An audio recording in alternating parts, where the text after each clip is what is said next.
Desde el corazón de la tierra, el arte del vino comienza aquí, entre estas filas interminables de uvas bañadas por el sol. Cada uva cuenta una historia de tradición, pasión y paciencia. El tiempo se convierte en magia.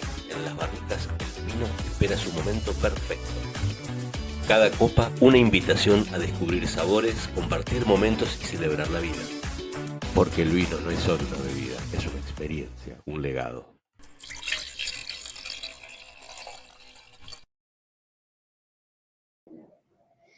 Buenas, buenas, ¿cómo están? Bienvenidos a Sin Sulfitos, nueva temporada 2025. Hoy con un programa especialísimo, un invitado que verdaderamente nos llena de orgullo, de alegría que nos acompañe. Y en la compañía, como siempre, de Guille Cuadrio, que va a estar también conduciendo en el programa del día de hoy. ¿Cómo estás, Guille? ¿Qué tal? ¿Cómo estás, Rochelle? Acá andamos de vuelta, como vos decís, con un programa súper especial, con una persona paradigmática del mundo del vino, para nosotros, hacedor de uno de los vinos que más nos gustan, o de varios de los vinos que más nos gustan. Tenemos el privilegio de conversar con uno de los enólogos más influyentes de la Toscana y del mundo, un hombre que no solo hace vinos extraordinarios, sino que también escribe sobre ellos, como si fueran protagonistas de una novela. Sus vinos recibieron puntajes sobresalientes y sus libros invitan a mirar el vino con ojos nuevos. Vamos a recorrer juntos esa mirada. Buenos días, Roberto. Hola amigos, Hola, ¿cómo Roberto. estás? ¿Cómo lo Bienvenido, está tratando Roberto. el clima argentino en ese momento? Porque acá hay un calor de verano tremendo. ¿Y ahí? Mamma mía. Y acá está Fredo, pero no tanto. Se Muy, puede muy, vivir, se muy puede bien, vivir. muy bien, muy bien, Pero han, muy han bien. pasado días muy calurosos por allá. Sí, estamos listos para cosechar. En una semana empezamos la cosecha acá de Sangiovese en Toscana, ¿Se del adelantó por Brunello el di clima? Montalcino.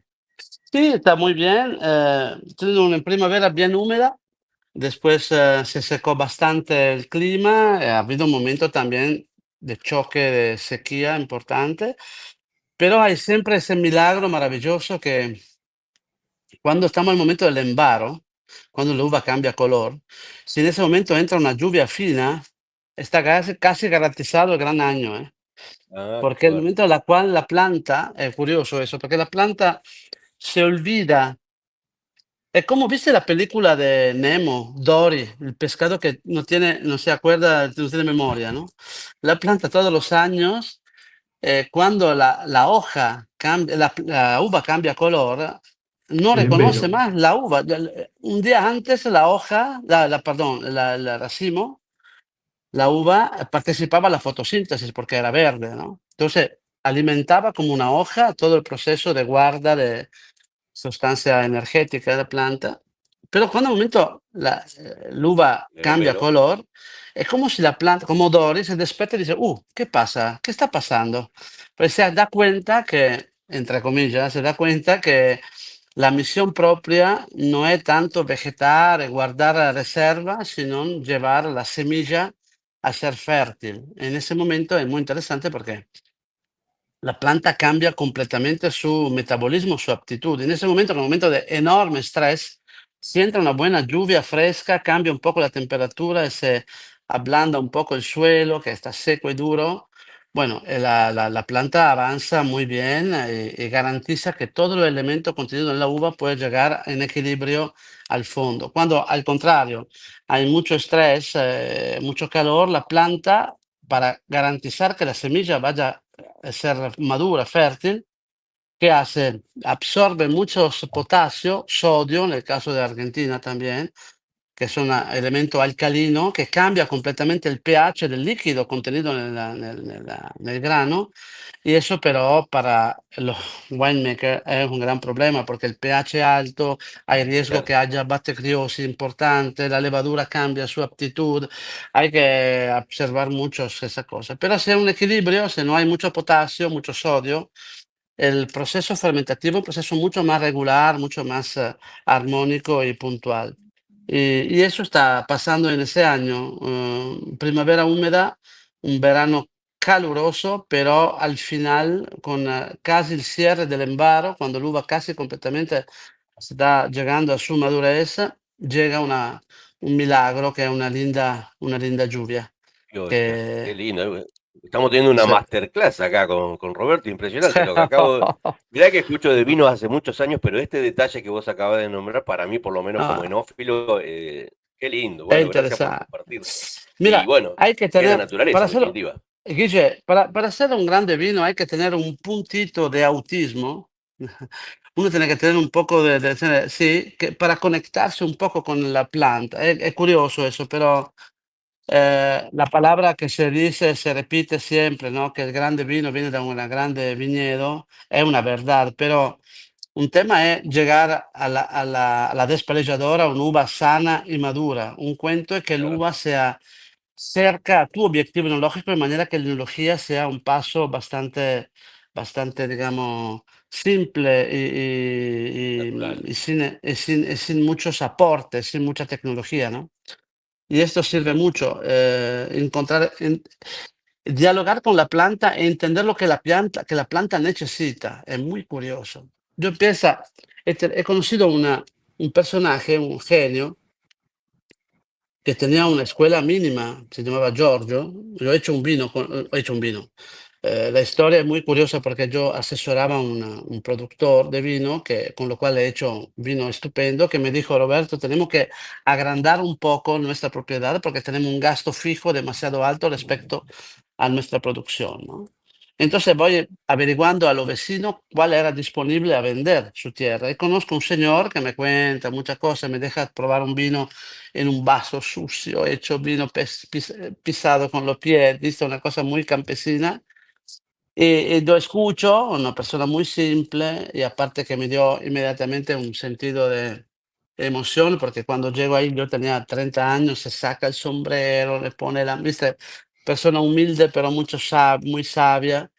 Y lo escucho, lo dejo hablar, hablar, hasta cuando me lleva al viñedo. En el viñedo encuentro una cosa que me cayó la mandíbula del piso, porque tenías una hilera de Sangiovese, una Merlot, Sangiovese y Merlot. El Sangiovese se cosecha normalmente 3 semanas después del Merlot, y él, con la Claro. escuela mínima, básica, Mm, però viste in Toscana si habla un italiano casi perfecto, entonces parece un profesor, pero con un conocimiento escolástico mínimo, pero con intuición, con una genialidad, ha podido armar el metabolismo del Malbec, oh, perdón, de Merlot. del Merlot, porque frene, el Sangiovese porque acelere, porque la uva puede ser cosechada al mismo tiempo, con la misma Qué va, madurez.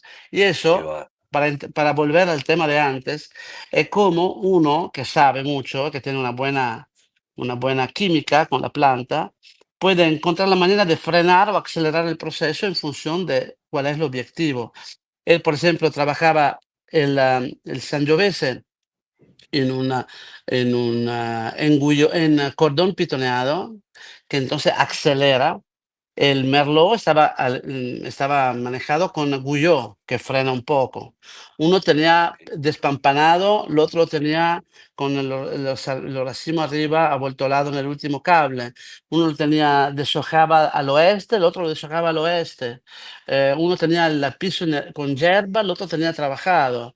Uno lo raleaba antes y después. Tenía todo un proceso por lo cual él, como un joystick, tenía la capacidad de elegir cuál era el ritmo con lo cual trabajaba una planta y la otra.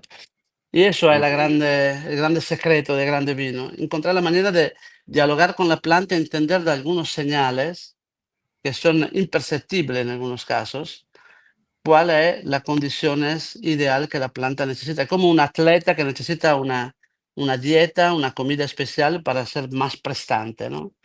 Y eso cambia mucho. Y cuando la uva entra en la bodega, que no está solo sana, linda, sana y madura, sino que tiene también en su contenido tu objetivo enológico, que puede ser un punto de acidez más, un punto de polifenole más, un Claro. punto de potasio menos, esas cosas, eso permite una enología, digamos, escolástica, didáctica, sin muchos inventos.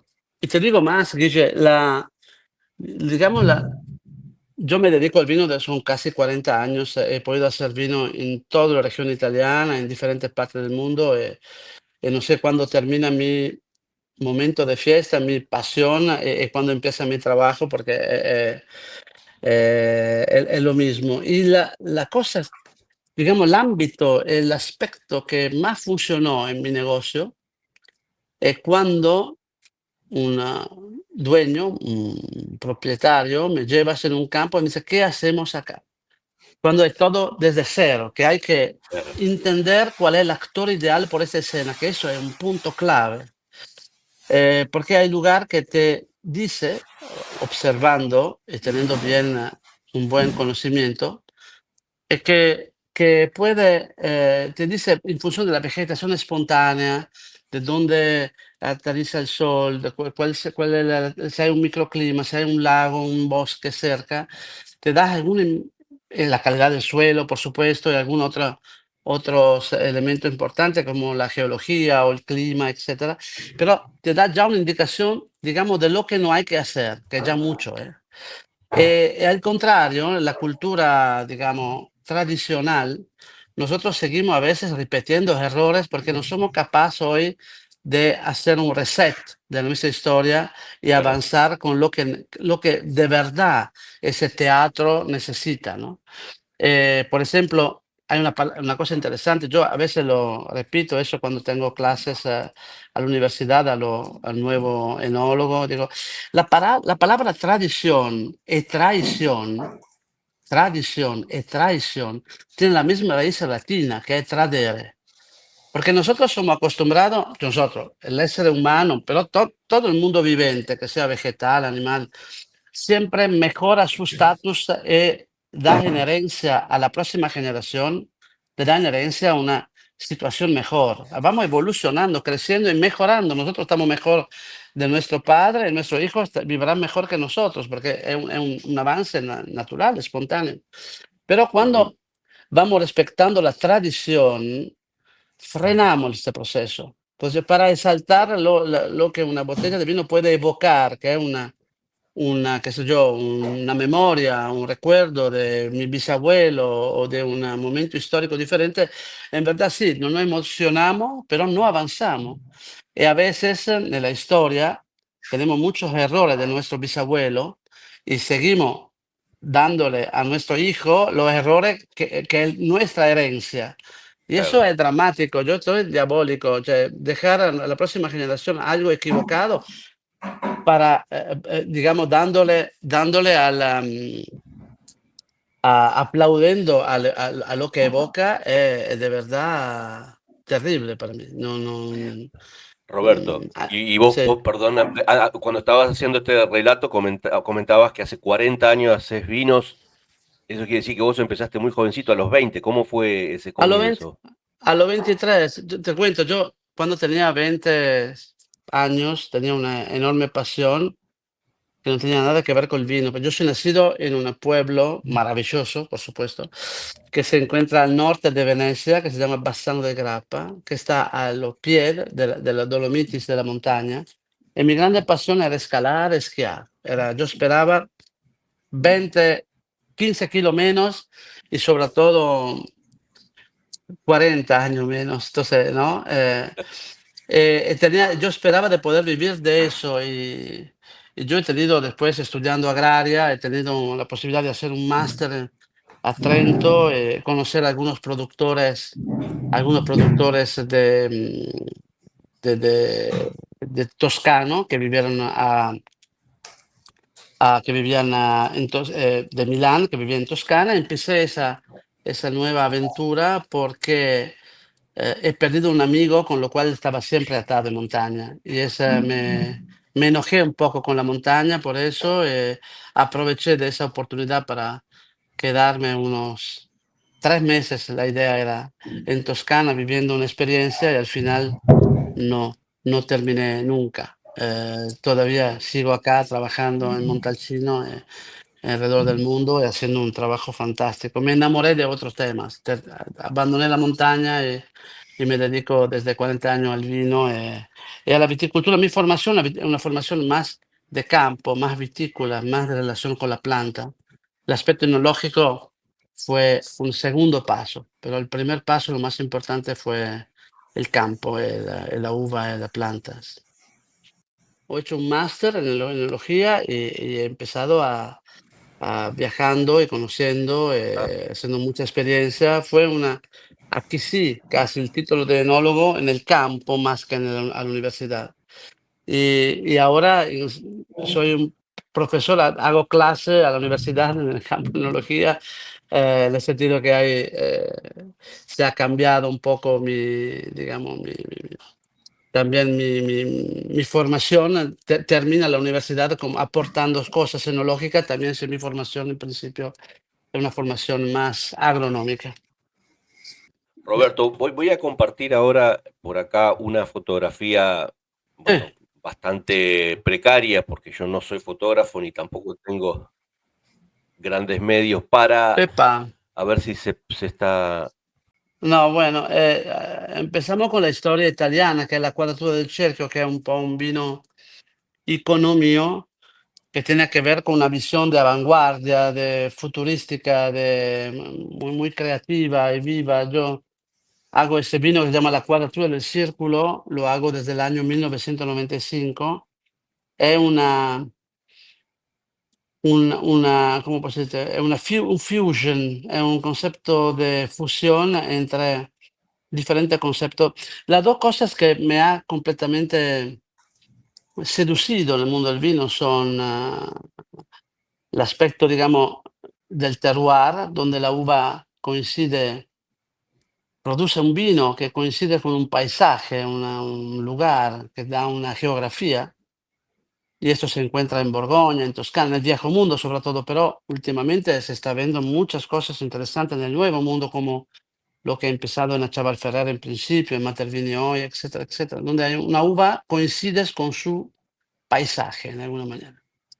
El otro tema que Ujú. por lo cual me he perdido es la alquimia. Nel vino 1 más 1 hace 3, 5, 9, 2 más 2 hace 1, depende, ¿no? Es como un caleidoscopio que moviendo el binóculo cambia completamente geometría. Y esas dos cosas es interesante porque el tema del terroir es un tema que uno adquisisce y va explorando y afinando hasta cuando uno llega a tener no un protocolo, pero una atención, una filosofía puntual a la emoción que te da una botella porque es única e inimitable. Por el otro lado, la alquimia es increíble porque si yo voy haciendo un blend de 3 vinos y llego a un resultado estupendo, importante, con ese resultado no tengo un protocolo por el año que viene, porque el color de la cerámica del caleidoscopio cambia, el tamaño, el color. Entonces, Ah, cada vez hay que hacer un reset, reordenar todo, empezar de nuevo. Entonces, la alquimia entrena el instinto en alguna manera. Y yo con esta cuadratura de cerchio hago una mezcla de las dos cosas. Hago vino buscando terroir y después el terroir voy intentando de mezclarlo con otro terroir, dándoles un resultado que sea sorprendente, que sea único y irrepetible. Lo he hecho desde el 95 explorando diferentes zonas italianas hasta cuando nel 2010 encuentro me doy cuenta de algo que en principio no sabía era más intuición que una respuesta científica, que hay la línea, el paralelo de cada zona tiene una coherencia extraordinaria, mucho más del meridiano. Entonces, si yo mezclo uva que viene da un viñedo, también no demasiado cerca, pero en la misma línea tengo una fidelidad, una coherencia, una puntualidad, es como instrumento afinado a la misma nota, ¿no? E ujú. se yo trabajo al contrario nell'asse, nell'aspetto vertical, geográfico, hay una disonancia, hay algunas cosas que no coincide, que cuesta, que después se ajusta con el tiempo, pero con el tiempo. No es una alquimia donde más menos se une, sino hay un más. Y hay que darle tiempo que la energía se vaya bajándose para que se pueda acercar los elementos. Es difícil explicarlo. Yo lo veía, pero no sabía científicamente darle una explicación hasta cuando me doy cuenta que hablando con gente que sabe mucho más que yo en otro tema, en otros mundos, que hay alguna respuesta puntual. Por ejemplo, un gran sommelier que vive a Nápoles y lo hace de pasión, pero de trabajo es un comandante de grande barco que hace la vuelta del mundo y de vuelta. Cuando le contaba eso, que no sé el por qué, él se ríe y me dijo: "Roberto, es tan simple, tan claro el porqué, que digo, ¿de qué me está hablando?". Digo: "No, porque nosotros", me dice, "cuando pasamos con un gran barco, hablamos de transatlántico, de grandes naves, desde un paralelo al otro, ¿no? Que sea en vertical, en oblicuo, lo que sea, pero cuando salimos de un paralelo para llegar al otro paralelo, menos mal", me dijo, "que tenemos los hierros". Digo, ¿qué son los hierros? Es una frase, una palabra, digamos, mm, entre navegantes, pero los hierros son los magnetes que ajusta el norte de la brújula. Yo no sabía, pero si uno pasa desde un paralelo al otro, la brújula que indica el norte es un norte provisorio, porque si uno va siguiendo la punta de la brújula, hace una enorme espirale áurea y dobla, no se va exactamente al norte. Es una dirección aproximativa. Y ese norte se ajusta Mm, con ese magnete porque sea un norte absoluto. También los fenicios, los griegos en el Mediterráneo, tenían una brújula, pero siempre alineaba la brújula a la estela polar, ¿no? Para darle un norte absoluto. Y eso entonces digo, bueno, interesante. Y entonces, ¿qué me quiere decir? Que si vos corres en la línea y no va pasando desde un paralelo al otro, no hay ninguna forma de presión, no hay ningún magnetismo, no hay ningunos elementos que puede lastimar un poco el equilibrio. Entonces, eso fue ya una primera respuesta, es muy interesante eso, pero vamos entrando en una alquimia, en una visión, en una lectura totalmente nueva y diferente. Entonces, cofermentar uva en una línea tiene un efecto más armónico que cosechar una uva con otras en el meridiano. Otra cosa que me di cuenta, hablando con un ornitólogo, un biólogo de pájaros, ¿no? Importante de De aves. universidad, claro, que tiene grande pasión por el vino. Él me dijo otra cosa que me llamó la atención. Me dijo: "Mira, todo las aves, todos los pájaros que migran, que hace que migran cuando cambia la temperatura desde invierno, etcétera, corre exactamente nella linea horizontal est-oeste. Y aterriza, se sirve, aterriza. En el aterrizaje se mueve en contra, ¿no? En el meridiano, sino vuela siempre en la línea porque no tiene ninguna interferencia. Estas cosas que digo, no lo puedo creer. Yo lo que veía es que había durante la fermentación una armonización del proceso que, a diferencia del meridiano, tenía una disonancia, una tensión, que al final, con el tiempo, con el oxígeno, todo se ajusta, pero nel corto plazo me marcaba ese concepto. Y la Quadratura del Cerchio è un vino hecho con tres uvas: Sangiovese, Sagrantino di Montefalco y Montepulciano, que son tres uvas autóctonas del paralelo 43, que pasa desde bien. nel mismo Mediterráneo, desde el Mar Tirreno al Mar Adriático, tocando Toscana, Umbria y Marque. Esa cofermentación de Claro. esas tres uvas da un vino sorprendente por equilibrio y por capacidad de envejecimiento, que es un otro tema es interesante, porque para que un vino pueda sobrevivir a largo plazo tiene que ser adentro un concepto armónico profundo.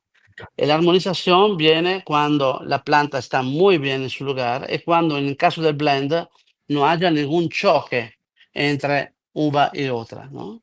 En ese caso, el viñedo manejado al insignia del terroir, entonces con una atención particular a todos, por un lado. Y por lo otro, la cofermentación de uvas que son en la misma línea, entonces que no tienen ninguna influencia de parte magnética del otro lado, aporta una capacidad de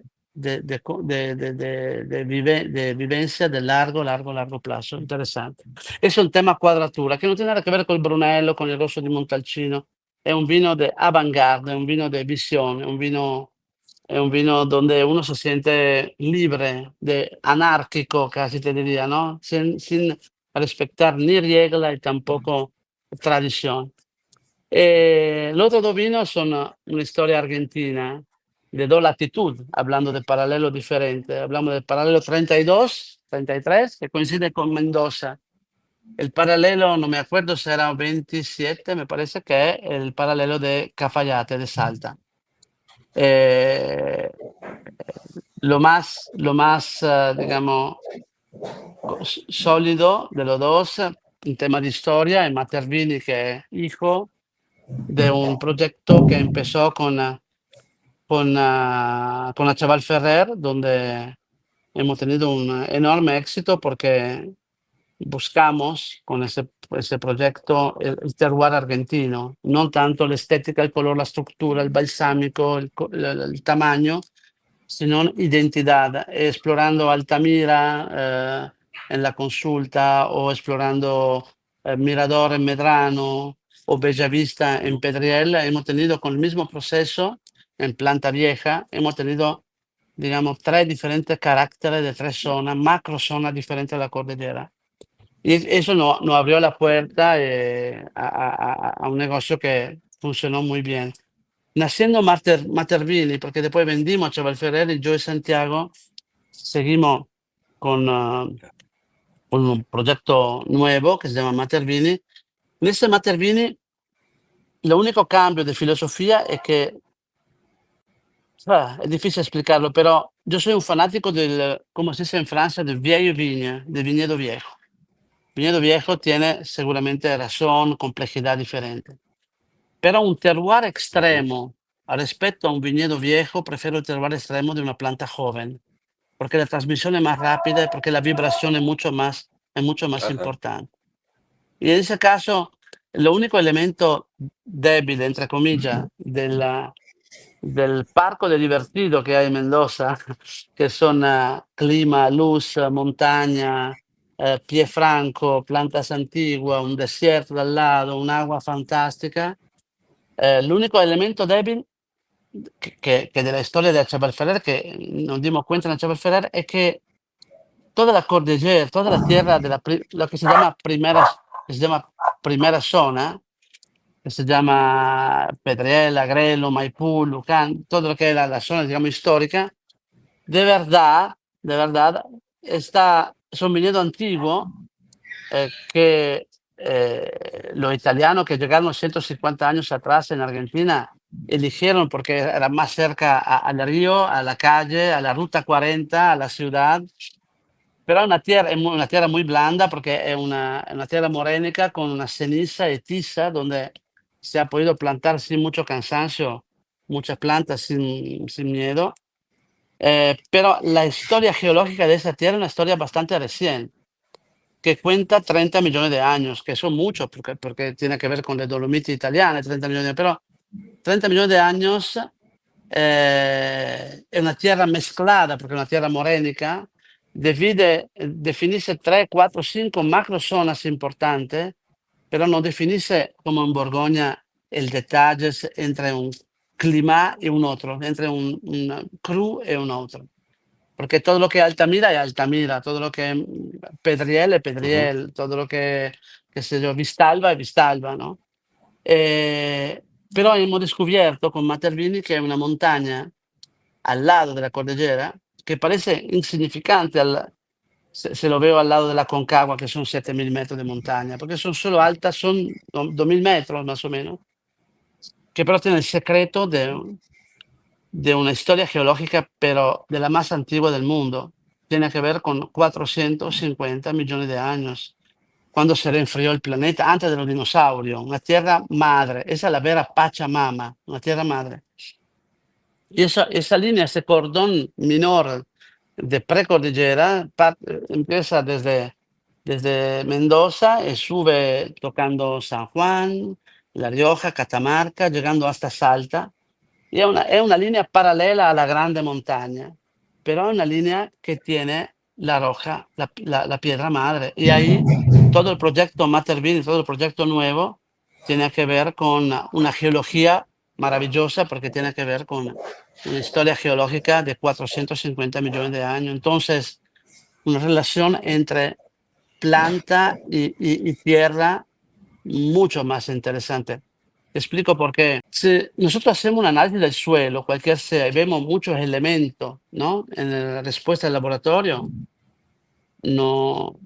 Por un lado Ujú. podemos decir, wow, qué linda comida tiene mi planta, ¿no? Pero no es verdad que esa comida sea disponible a la planta, porque hay un proceso eléctrico entre, entre elemento y elemento que a veces tiene, da un punto de vista magnético, tiene mucha más fuerza de la capacidad que tiene la planta de absorber los elementos. Entonces, es como si hay una comida dentro de una campana de vidrio, uno la ve, pero no puede acceder porque no tiene la capacidad no tiene una fuerza más fuerte De llegar. de los elementos entre elementos. Pero, y acá llego al punto, en una tierra antigua como la precordilleras, que tiene 450 millones de años, por un proceso fisiológico, lo que permite también de reconocer la edad, un problema electrónico, digamos, nel tiempo se pierde esa capacidad. Entonces, un análisis del suelo en la precordillera, los elementos contenidos son mucho, pero mucho, mucho más disponibles a la planta de cuanto no hay en los 30 millones de años de la cordillera. Y eso es muy interesante porque eso permite que la planta pueda tener desde una hilera a la otra una complejidad de suelo totalmente diferente. No hay un caso que la Borgoña sea capital en Europa del terroir europeo, porque independientemente de la altura de la montaña, da un punto de vista geológico, es la tierra más antigua que tenemos en Europa. Y no hay un caso.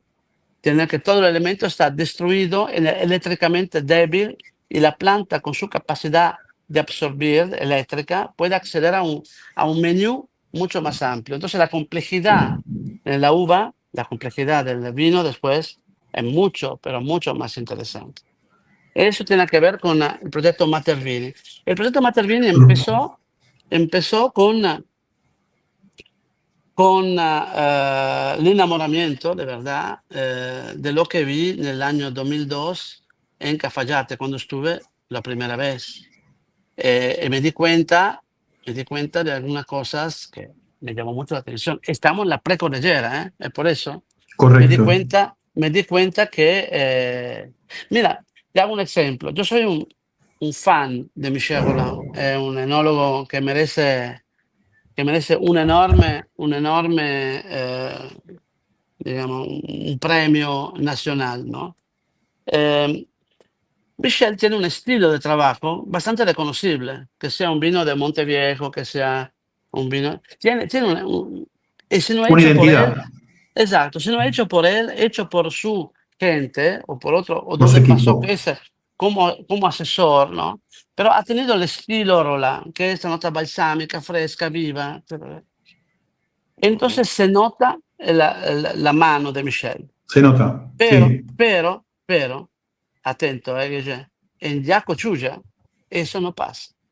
Jaco Chuya tiene un carácter, una identidad mucho más fuerte de su autor. Eso me llamó la atención. Eso me enamoré de Jaco Chuya porque digo, es un vino donde el terroir manda, tiene una fuerza arriba de su autor. Y eso digo, ¿por qué? Ahí empecé estudiando la cosa. ¿Y sabes con qué he podido hablar y confrontarme en ese tema? No con ingeniero agrónomo, no con universidad, porque todo estaba empujando con atención máxima a la tradición argentina. Hablando con geólogo que vino en Argentina por petróleo. Entonces, Claro.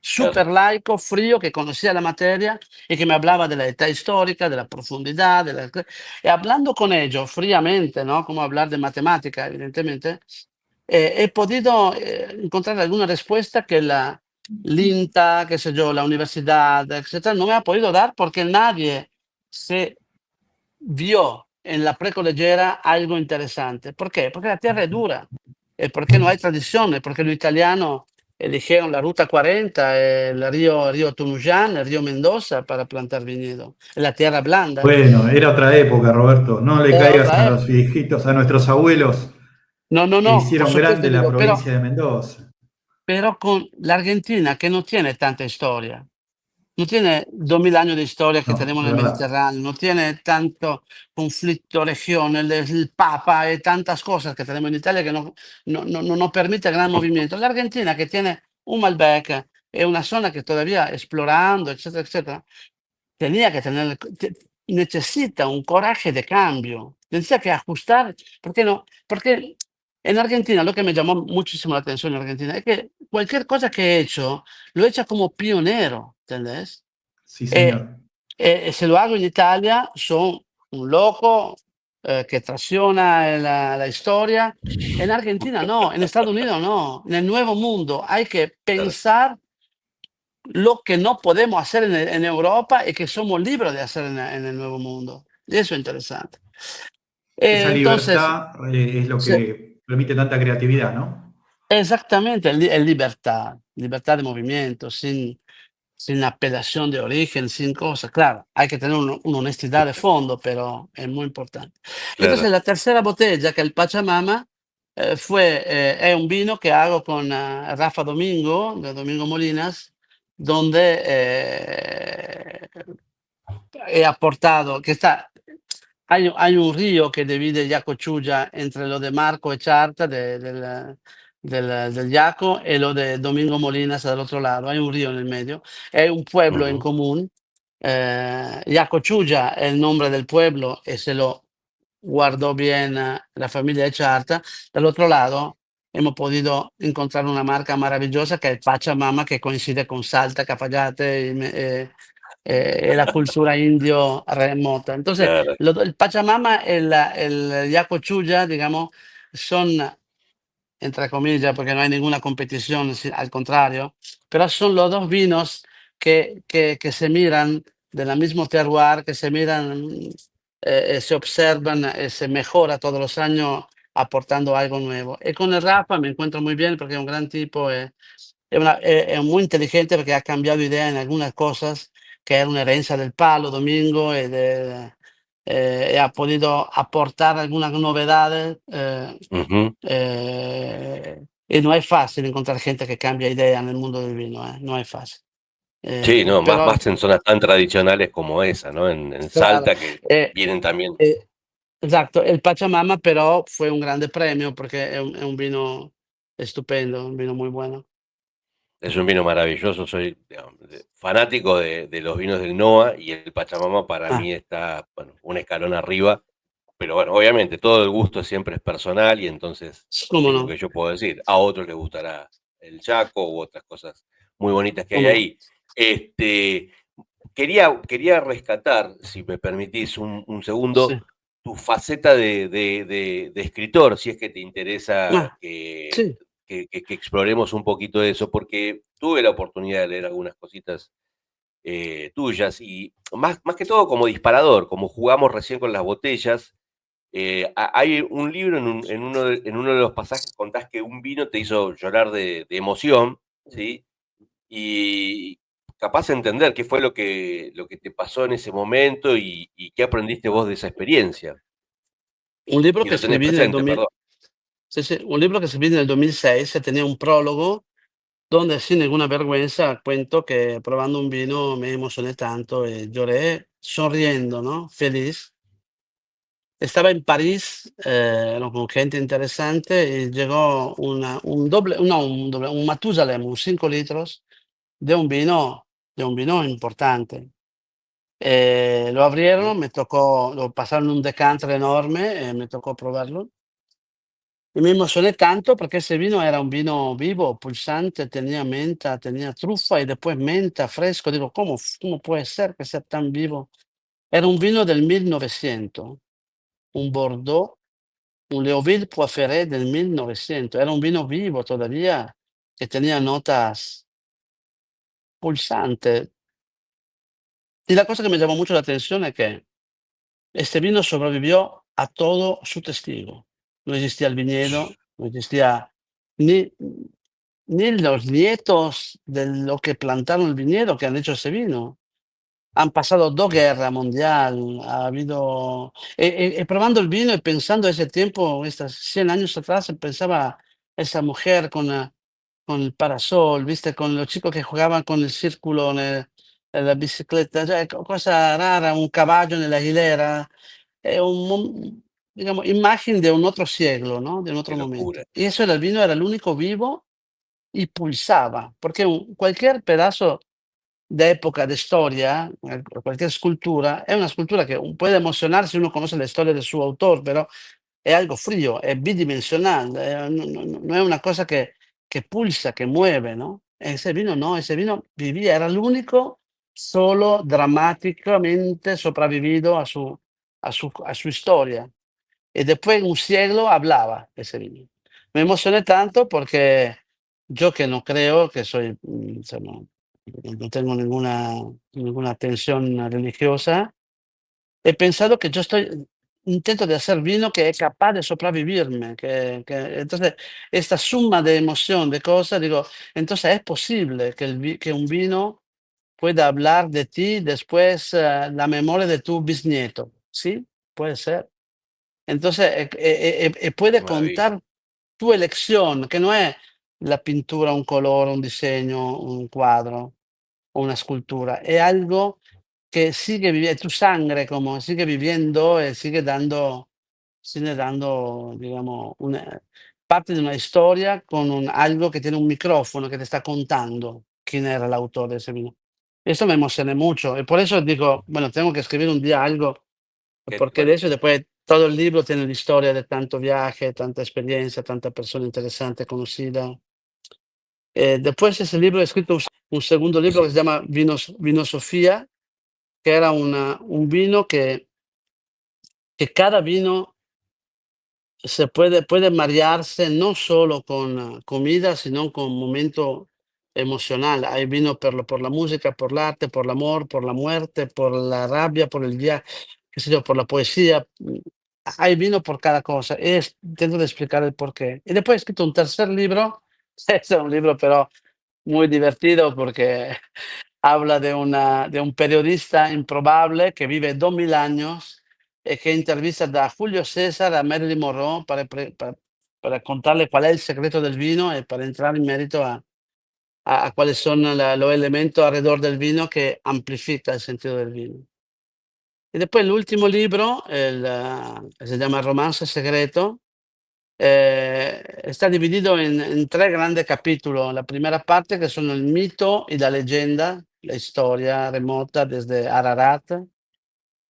El último sí. capítulo que tiene que ver con el futuro, mi personal visión del futuro. En el medio hay una parte en la cual cuento también la cosa del vino que no me gusta más, que ha cambiado muchas cosas que se perdió del vino y que extraño mucho y estoy contra alguna cosa. Esos son los 4 libros. Estoy pensando a un otro libro que se llama Vuelta de Boya, donde yo a los 60 años cambio mi dirección, perdón, tengo que devolver algo a la próxima generación que sea que recompense todo digamos, todo el privilegio que he tenido trabajar en ese mundo del vino. Estoy armando una asociación que se llama Vines Without Border, cioè una cosa de viñedos sin fronteras. Estamos haciendo vino en la Ujú, zona de conflicto, en Ucrania, en Armenia, el confine con Azerbaiyán, en Georgia, el confine con Rusia. Estamos haciendo vino ujú. que sea un mensaje de coraje, de resiliencia a esta gente que está viviendo unas condiciones muy complicadas. Tendremos una presentación ahora en septiembre, el 9, 8 y 9 de septiembre, en Pompey, cerca de Nápoles, donde Ujú, lanzaremos ese proyecto qué que maravilla. tiene que ver también con un par de personas argentinas, también 2 enólogos de España, algo de Estados Unidos. Somos 10, los magníficos 10 del Vines Without Border. Interesante. Y bueno, mis felicitaciones. La verdad es que yo me gustaría quedar 20 minutos, media hora más o días Eh, conversando contigo. Entiendo que tenés ahora un compromiso a las sì, 6 de la tarde por allí. Sí. así que no retener más. Lamentablemente mi compañero, por algún tema de internet o lo que sea, no puede estar para el cierre, pero bueno, nada, decirte que tus Guille, vinos, sí, y Guille, tus libros, digo, repetimos en otro momento, un'altra charla, si querés, más para mí adelante. sería maravilloso.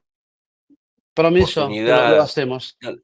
dale, hacemos seguir profundizando temas que parece que quedaron en el tintero. Así que te Bien, agradezco muchísimo tu tiempo, Roberto, un placer un placer.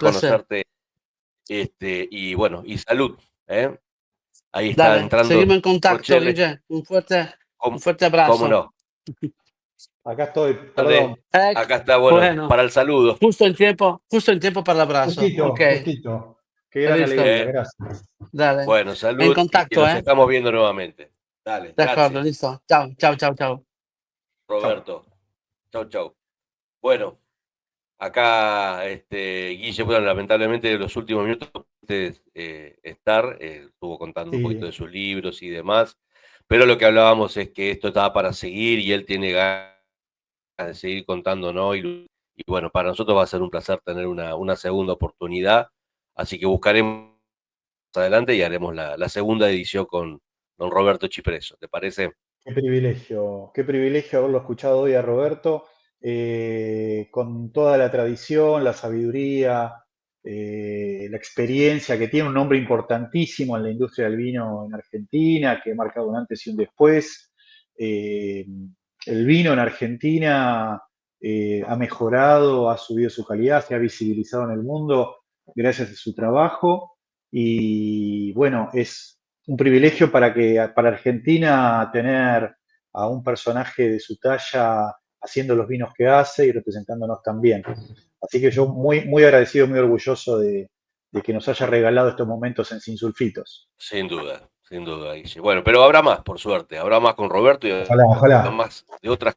Así que estamos cerrando por hoy este episodio de Sin Sulfitos y nos estaremos reencontrando muy pronto. Mi querido Tocay, hasta la próxima. Un abrazo, saludos.